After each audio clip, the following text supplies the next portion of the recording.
Hey, jackasses here on YouTube. Sorry for my rudeness. I just wanted to preface this by saying that I know that camera is a piece of shit. It's a laptop camera. I can see myself as I'm talking to you. So I know it's a piece of shit. You don't need to tell me. I don't need to be informed. I'm already aware of it. I hate that I have to preface every video these days by saying it. Okay, I my reason for being on here today is about fiscal policy. It's about economics. Okay, I am passionate about econ. I love it. I'm not going to tell you that I love every part about it or anything. I'm not going to tell you that I'm a huge fan of every part of it. I could rant to you about no end about zombie economics and the fact that there are bad economic theories that just kind of refuse to die and everything else, but I'm a fan of it. And I had a tiny misunderstanding because somebody posted a troll post and obvious bait, but I guess you could say I was just interested anyways in talking and dialoguing about economics with somebody, but of course it immediately devolves into ha ha, ha and mocking me as being pretty much the butt of the joke, but it wasn't really that way because it was like, if you listen to people, like the girl wrote, essentially I should just, come on social media and say we should print more money just as a, and watch everything descend into chaos and, as men have an angry reaction. And I came in and, somebody was like, because Weimar down below. And it's like, okay, if other people are going to come into this comment section and take a joke post as if it's serious and engage with it's with seriousness, then I'm going to do exactly the same and basically come in and say, Weimar, you, you know, to the historians in the room, I'm one of you, but I'm also interested in economics. And that causes a bit of a conflict between the two of us. Okay, my interests are multifaceted, they're multidisciplinarian in nature. So, yes, I know about what happened to the Weimar Republic and Weimar hyperinflation. I also know about the Romans debasing their currency and all of that stuff. I mean, it's not a mystery to me about all of this, but what fundamentally broke down, I guess, would be data.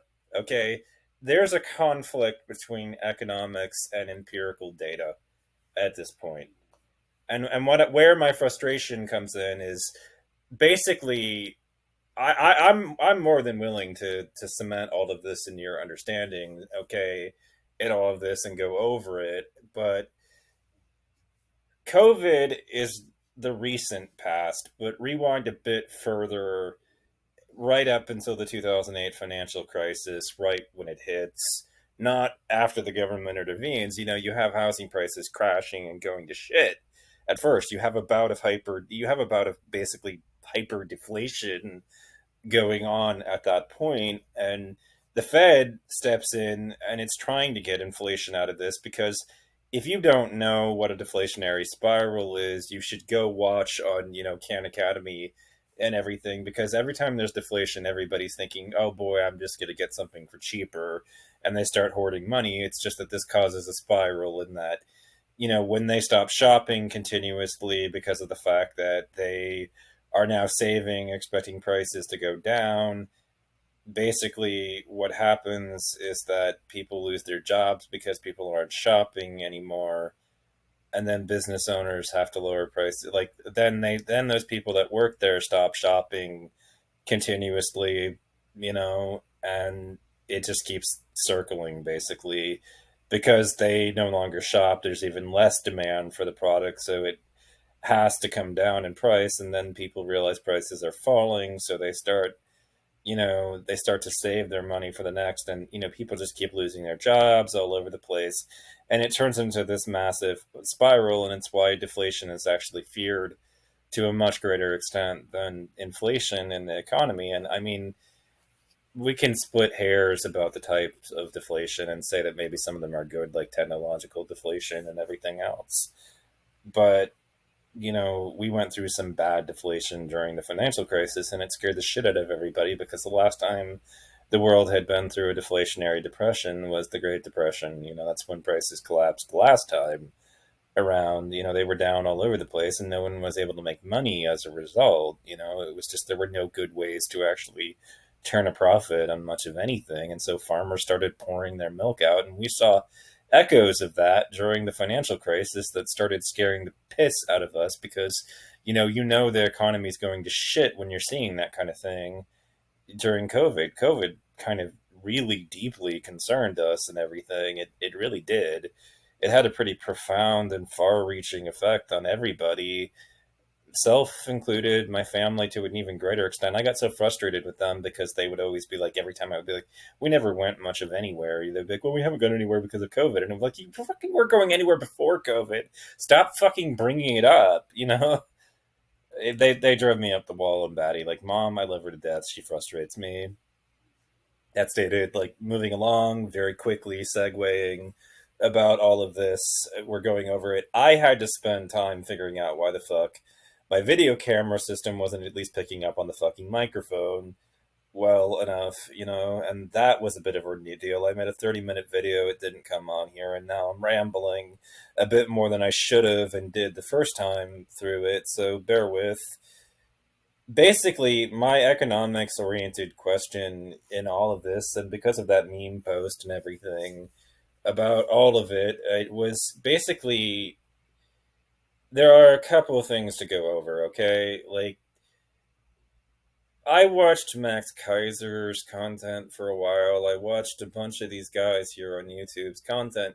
And I can tell you from lived experience, all of them kind of peddling this conspiracy theory about economics where they're like, they're trying to hide the inflation from you by, doing something along the lines of not including food and energy prices and everything, because that stokes people's, innate need to basically believe that something sinister is going on that they don't understand and think somebody's manipulating things in ways that they don't agree with or like and everything. And the conspiracy retards show up. But it's like, if you think about it and you're like, is there any other potential explanation for this kind of thing? I mean, what would those potential explanations be?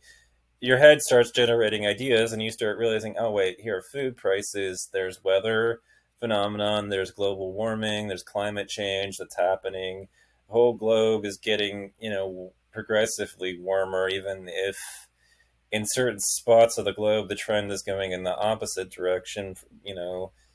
A lot of the warming in those regions was caused by temperature contrast and everything between hot and cold, affecting the pattern of the wind and everything. And the wind is now pulling polar winds down on them from the ice caps and everything. It's kind of complicated. I don't understand it fully, but I understand enough to know that, a lot of weather phenomenon is basically affected by, hot air, rises, cold air drops, like that's, the contrast between those two causes a bit of an issue. And when it basically the change that the heating of the planet is causing the polar winds to basically push further and further south, and that means that certain regions of America are going through particularly brutal winters, even as the planet is warming. And it's like we kind of could have called it more appropriately climate polarization, because that's basically what's happening. The winters are getting colder, the hot summers are getting hotter.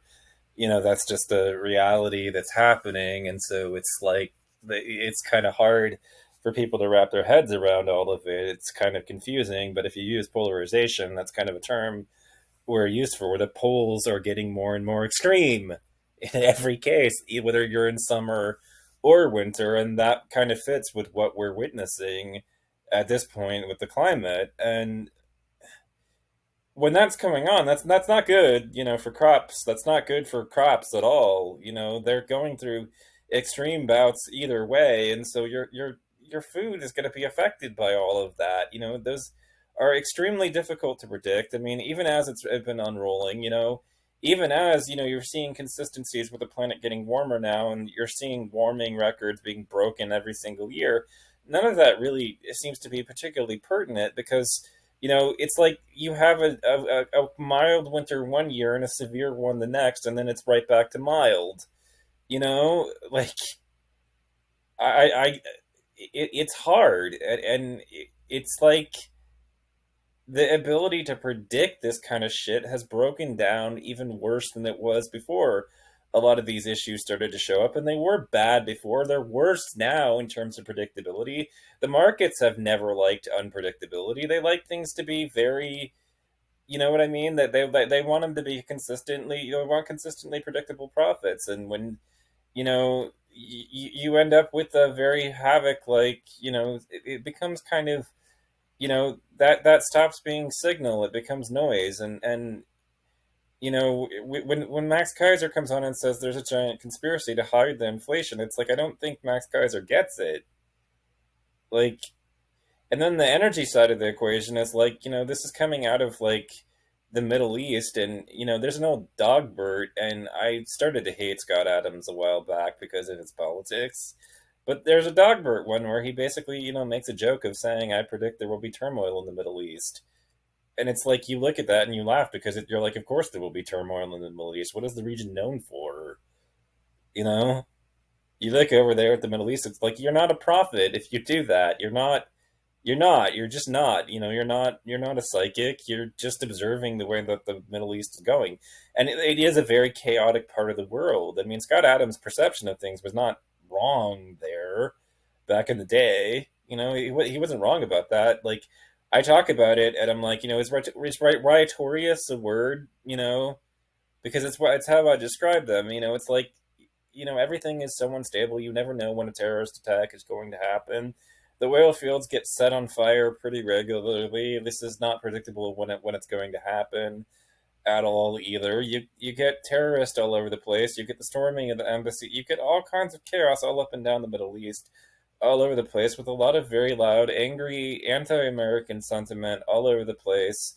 And you also get, anger at their own governments and everything else, and you know, rage thrown at the regime and everything in a region that often descends into tribal warfare. The Saudi royal family has only managed to hold on to power by basically buying off the other families that would have otherwise violently overthrown them.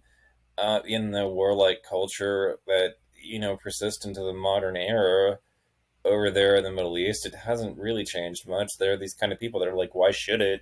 Even as we enter the modern age, and it's like, because it's changing everywhere else. Like, why should the Middle East remain as it has for a long time? You, maybe it should modernize itself and sync with the rest of the world, but good luck with that. Like, and you look over there, and it's so difficult to predict. It's incredibly difficult to predict what's going to happen to the oil fields, and that means energy. You don't know what's going to happen to the energy market, and the oil market, what's going to happen to it. There are supply shocks that take place frequently in the oil markets and everything else. And so when you look over there at those prices of energy, there's no real need for a conspiracy to justify why they aren't included in the official inflation numbers. It's like, because to include them would be to include a lot of noise in those inflation numbers. So I base my estimations here on what the actual inflation statistics are, which are like 6 to 8%. So I look at it and I see these snooty comments left in response to Paul Krugman and everything by people that have been historians and know their shit when it comes to history. But it's like, it sounds kind of like you place a little bit too much faith in history and not enough in data, because the empirical data is coming out. And it's like, the Federal Reserve was desperate to create inflation. It had a target of 2%.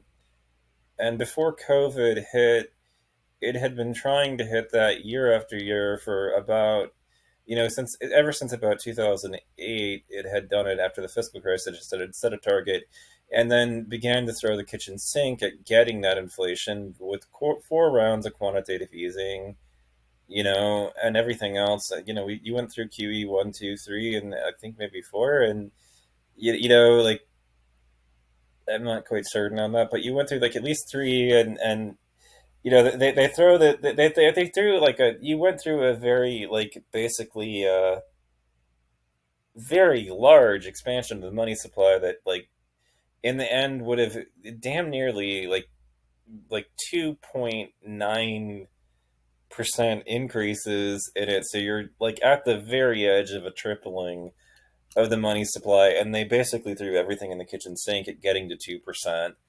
And then 10, and they've been doing it for 10 years, and just completely unprecedented, massive scale, fiscal experimentation like the world has never really been through, and everything else.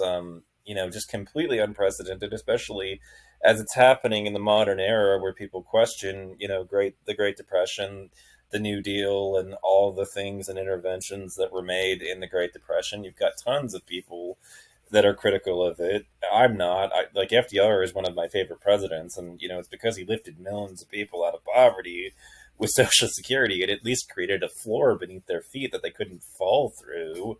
Like you could get pretty poor, but you couldn't get poorer than that. I mean, I see that as a good thing and a force for good because, like, even myself, I've been able to spring up off that board and try to, harness the gift that it was to make more with the money that I got off the system and everything by starting my own company and business and everything else and going into business as a praxis industry, selling and everything. And I study tech in all the free time that I have as I train up to try to work in the tech space and get off the system because I don't want to be on it forever. I mean, I know the trust fund is running out and low. So yeah, I study subnetting and everything else because I love, like, my feelings about technology are like you've brought me into contact with a lot of people that I fucking despise and everything, but you also brought me the love of my life. You unfortunately created a reality where I got bullied on the internet by a bunch of people that I disagree with politically about everything. You created a reality where I get trolled and controversy and was able to, get a microphone and a platform to say what I really think, which exposed me to controversy and everything else. And so my takes are controversial, to say the least. I am a polarizing figure. People agree with me. Some people agree with me. Some people hate me. It's just the reality of dealing with cyberspace. I get a lot of hate. I get a lot of respect at the same time, and it feels like being any sort of musician where people, they either go one way or the other. Um, but I came to you about economics today primarily. And my big question for you, if you're an economics nerd just like I am, is basically because of the fact that food and energy prices would be noise in the signal, and we're only seeing like 6 to 8% inflation in things that aren't food or energy really, and have only done that, and we've been trying to create 2% for a long time. All right, the Fed currently has its foot on the brakes. It's been raising interest rates, right? I get all of that. Understood. The Fed has reversed directions. It is now trying to contain inflation. It had a goal of 2% inflation before. Now it's experiencing too much. So, one thing that we can conclude from that is that the Fed has not been very good at meeting its objectives. It's been pretty terrible at it. The other thing that we might be able to draw from this, though, is a bit, lesson wise, controversial to say the least. Um, Milton Friedman has this idea that he invented called the quantity theory of money. There are a couple things you ought to know that are wrong with Milton Friedman's theory. Um, when your starting assumptions are bad, you get bad results. Firstly, as a point of view, one of the obscuring things that Milton Friedman did to basically make his ideas seem more plausible to people was to redefine inflation to something that it wasn't defined as by basically anybody. And I want to tell you up front that to me, inflation is a rise in the price of goods and services. Money supply, Milton Friedman rigged the debate by defining inflation itself as a rise in the money supply. That is not the fucking definition of inflation. He is objectively wrong. Incorrect. His definition is invalid. Inflation is a rise in the price of goods and services, and anybody who disagrees is just categorically incorrect and has an invalid point of view. They don't. There's no truth in them, and they should get behind me, fucking Satan. And I will go to my grave with that. I will happily die on that hill. I will never reconsider it. There is no way that there could be any truth or validity to that point of view. That is the absolute truth, and anybody who disagrees is just categorically wrong. Fuck Milton Friedman. You know, fuck his tactics, his underhanded tactics and redefining terms to rig the debate to appear more rational than he actually is. So, now that that's all cleared up, and you know that this guy is one of my archnet enemies and everything when it comes to economics, and I've been thinking heavily about him for a long time. You must know that I'm not just any college student as well, who is just a filthy casual that he could beat very easily because, like I said, I would defer to the sir when you define the terms of the debate and you get to define them. Of course, you're going to superficially appear like you won the debate with somebody like me. But the truth of the matter is, sir, you have redefined inflation so that you appear to have a point when you have none. No one out there in the culture thinks of inflation as a rise in the money supply. They think of it as a rise in the price of goods and services, just as I do. And only fucking nut jobs like you actually fucking disagree or define it any other fucking way. And you are fucking categorically mad.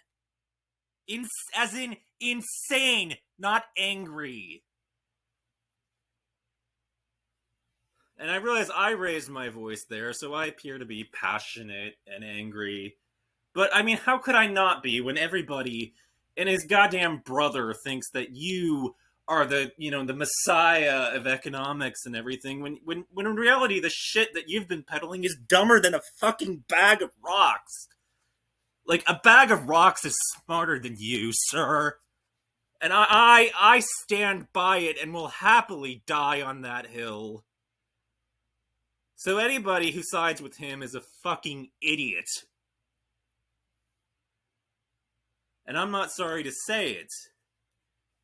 You know, and this is my problem, is that the Austrian schools are a bunch of whack jobs who most economists don't even take seriously for exactly these kinds of reasons. And you know, for some reason here on this particular corner of the internet, they have, taken it by storm and everything. I'm like, I want to tell YouTube, like, get off the fucking internet and go to fucking college for it, so you can at least see that one thing that unites Keynesians and the neoclassicals and everybody else is that the fucking Austrians are nut jobs. They all agree. There is no debate among economists about, the crazies over there in the corner in the Austrian school. They're not taken seriously by anybody else. But, here on YouTube, they've found fertile territory to trick huge segments of the population in this kind of way. Another problem with them is the logic problem, in that, an idea can, under formal logic, it can be valid but completely unsound. And that is in a big way the problem with the Austrian economics, is that their ideas and their logic is valid but completely unsound, which means that their ideas, the logic will fit, in their heads, but they don't apply to the real world at all. They break down the moment they're conflicted. They are basically confronted with reality. So it's like your logic will pass the validity check, but it won't pass the soundness check at all in their ideas. It just, the fundamental logic breaks down at that level. It's valid, but it's not sound. And so you have logic that works. This ought to be true, but the problem is that those, like, for instance, that animal doesn't actually exist in the real world, and I mean, that's another particular problem because you have all these thought experiments that they can take you through that ultimately have this same logic problem. You know, when you go through them, it can feel very, very, very valid. Like it seems to make sense what they're trying to say, and then you realize that none of that shit actually holds up in real life at all. You know, and then it fundamentally breaks down the moment it's forced to confront the reality of what those kinds of situations that they're hypothetically imagining would be like. And it's for these reasons that neither neoclassical economist or the Keynesians will give them much of anything in all of this. And I happen to know this. I can drop this terminology because I'm familiar with all of this. You know, I don't like the neoclassicals either, but you know, hats off to them for realizing that the Austrians are fucking nut whack jobs too. So you know, when I go over this with you, I fucking hate Milton Friedman. I have for a long time, and I hate him. I hate people like him, and I do it because the terminology they use obscuring terminology because they're not interested in genuinely being understood. Because if they did, you know, if they were genuinely understood, people like me could eviscerate them in debates. So you know that they do things to rig the debate to appear to win it in a huge way, you know, so that they can fool all the people who aren't very discerning, and there are quite a few of them out there in the culture.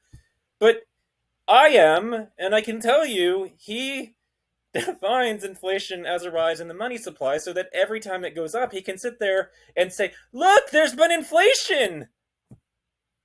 And like, even if there hasn't, like, if prices have been basically level the whole time, Milton Friedman can do that because he wants to sit there and obsessively monitor the money supply and then scream chicken little every time it goes up. But what we do know is that inflation sucks. I mean, I'm not arguing with you otherwise. I'm not arguing that this isn't bad. I'm not arguing that you know, for instance, you know, saving, you know, deflation is bad in every sense. I mean, but I would tell you, go to Khan Economy, look up deflationary spirals, look up what he has to say about those things, and see why, you know, it would, like, deflation will cost you your job. Okay, like, you're only seeing the savings. You're not seeing the fact that eventually, if it continues, you're going to lose your job. You know, you're not you're not seeing the other problem with it, and so everybody in the know is basically terrified of deflation, and the Fed is so cloistered from everybody else that it doesn't hear America screaming about inflation. It doesn't see the post on eBay about, you know, buy silver, hyperinflation is coming. It doesn't see all that stuff and everything. They're cloistered. They have a target of 2% inflation because the alternative is basically widespread unemployment, like we're seeing over there on the Europe, over there in Europe, you know, where youth unemployment is like 50% and everything else that you're seeing in that negative interest rate environment. And basically, my question for you, and it's a critical thinking question. I'm trying to trigger you to basically realize that you're wrong. You know, it's rhetorical in nature. I'm not really looking for your answer, but it's like, why hasn't inflation's bad, but if now let's imagine, okay, that the quantity theory of money stipulates, you know, I realize it doesn't stipulate this exact, but as a reformulation about it, let's hypothetically imagine that it states that, you know, the money, like, hypothetically speaking, if it were to state something along the lines of the relationship between prices and the money supply is a 1-for-1 ratio, such that if you double the money supply, you can expect that you will get a doubling in prices. Now, if you were to put it that way, that's obviously wrong. I mean, that's so easy to knock over as an economics point, because it's like, look at the data, look at the inflation numbers and everything else that we're seeing, and know this. I mean, they'll talk about shrink inflation and everything else that we're experiencing at the grocery, but like, again, there are problems with that. Like, food prices are unstable, and they're unstable because of the fact that weather phenomenon affect them. We're going through climate change, we're going through extreme weather events and everything else, so food becomes very difficult to predict. We have weathermen, they can predict out a week ahead, but they can't really predict out as far as the market would need them to be able to do in order to make it really predictable. And so you have a problem where food becomes signal.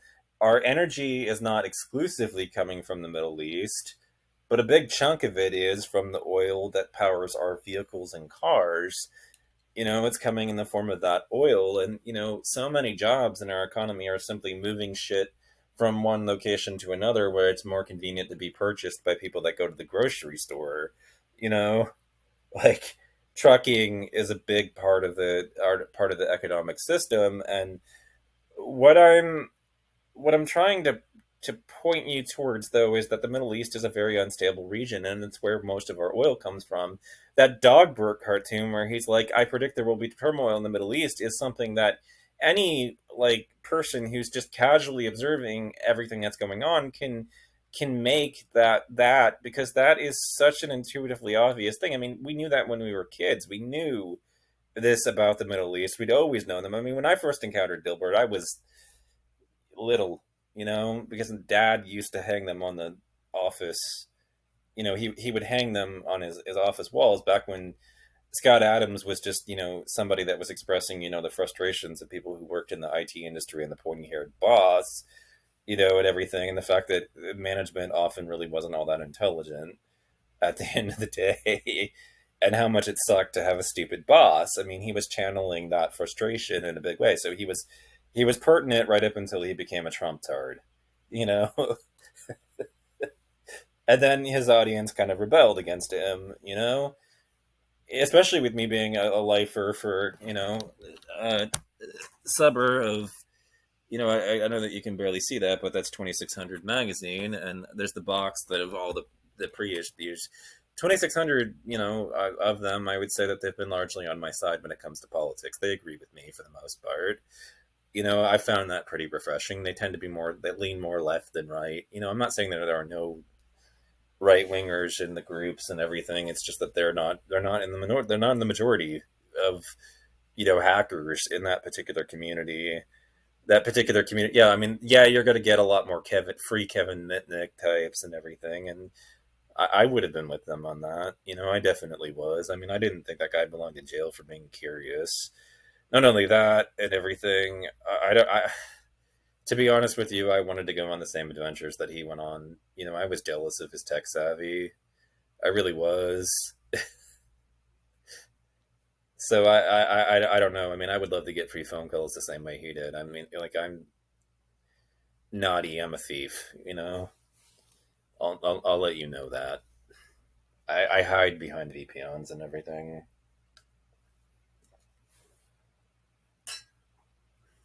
So I'm okay. I'm comfortable with confessing that to my audience. And when it comes to economics, though, I'm like, the inflation has been like what 6 to 8% in the last ever since COVID hit. That's what we've been through. That's been the official numbers and everything. Your Federal Reserve more than tripled, like almost tripled the money supply. It came pretty damn close to doing it. Now, I will give you that you're experiencing, for instance, that level of inflation in like the price of gas, because gas was like what $2. It's now like fucking five. But like, where is it in like the price of a magazine subscription? Where is it like in the price of a soldering iron, a solder wire? Where is it, in the price of like a vacuum cleaner, like a television, micro SD cards, a computer, like just huge segments of the economy are not going through that kind of inflation. And it's like, if the quantity theory of money held up, and like there was this very close relationship between prices and the money supply, then we ought to expect that inflation, like we would be living through in that side of the economy, even like we would not expect there to be a splitting of sectors in the economy where one side of them is not hyperinflating and the other is. You wouldn't see that kind of thing because the hyperinflation would have bled into literally everything. Or at least the high inflation would have bled into goddamn everything. it wouldn't just be affecting oil. It would be affecting like the price of headphones, of like the flat surface my laptop rests on. It would have bled into everything. Like it would have been everywhere in the economy, and so it's like, given that the Federal Reserve printed, almost tripled the money supply during its unprecedented intervention into the economy, why haven't the forces of like 300% inflation not affected everything? Literally everything. That's my critical thinking question that's trying to get you to question the shit that you believe. You know, for me, the quantity theory of money has been pretty routely refuted. It's a zombie theory that's just floating around there without any critical analysis and everything. And I'm not. To me, I'm not like the actual theory is a bit differently stated than the way that I reformulated it. But basically, I'm trying to show you that there isn't that kind of like. Basically, where I disagree is that everybody makes this joke: money printers go burr, right? I'm trying to say that money printers go burr won't have as drastic of an effect on the economy as some of the panic mongers want you to believe. Like, our currency isn't going to devalue as quickly as they're making it out to be.